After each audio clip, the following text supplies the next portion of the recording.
Inner peace can be considered being comfortable and accepting of all parts of you or all spaces or pieces of you. So typically, people that do not have inner peace are typically battling one or more parts of each other that don't feel comfortable coexisting. So I'm going to give an example. Let's say a person feels very broken inside and they feel a sense of not worthiness. On the other hand, they try to make up for this piece by being really independent and maybe not really needing anyone else, being very self-sufficient. So one part of themselves feels extremely broken, and there's a definite lack there within themselves. So instead of picking basically one or the other, I am either broken or I'm independent, you can choose to basically nurture each part of yourself. So let's say, for example, identifying that there is a part of you that feels extremely fragile and broken.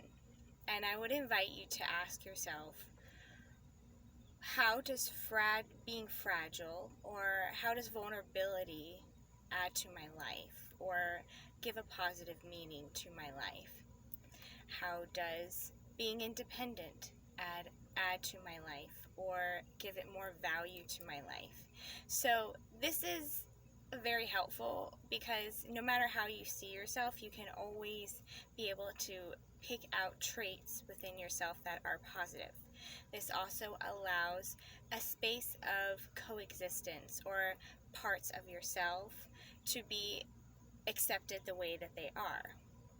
So I would invite a person that feels a sense of brokenness to invite the part of themselves that feels complete. Maybe this is a part that you feel very secure in your job, or you feel very secure as a student. Pick something that makes you feel very complete or really independent, that you know that you can do by yourself and feel really good about it.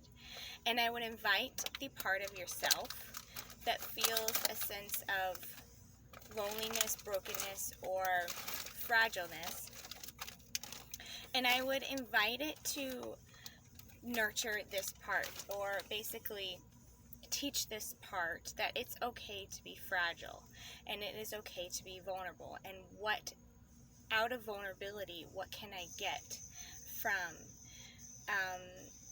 feeling broken. So typically people don't like negative aspects of themselves, or perceived aspects that are negative of themselves, because they think that it makes them mean less than.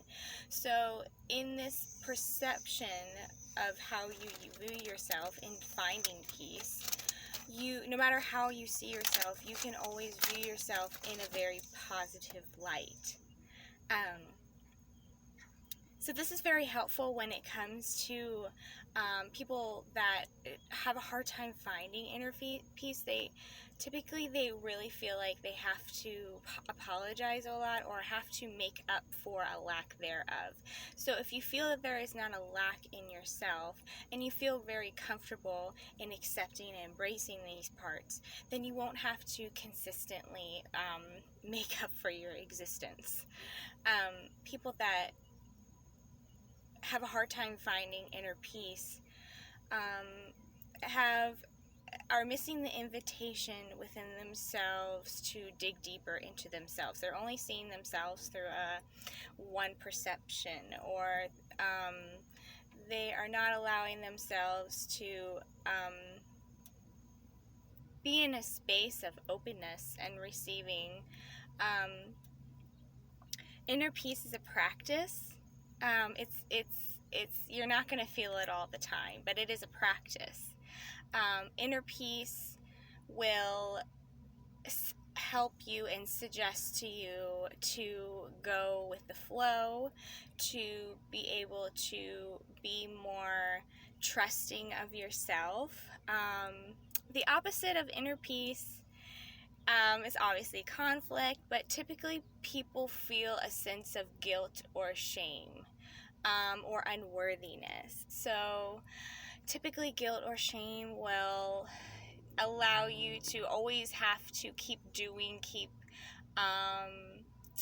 going, keep procrastinating.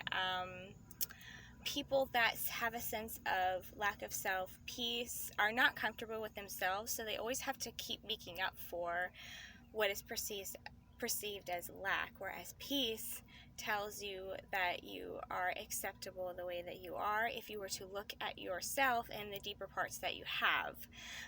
This will allow more a space of expansion and self-love. You will never get to receive the message if you don't do the inner work, or the work that is calling out for your attention. So it's really helpful to make peace a practice, and it is to find the beauty in all things. I think that's very helpful when it comes to inner peace, is you become more at peace when you're able to see the positive in everything and how it benefits you in a positive way. So this will definitely add an interconnected state of mind. So I hope this video was helpful, and thank you for watching, and I'll see you in my next video.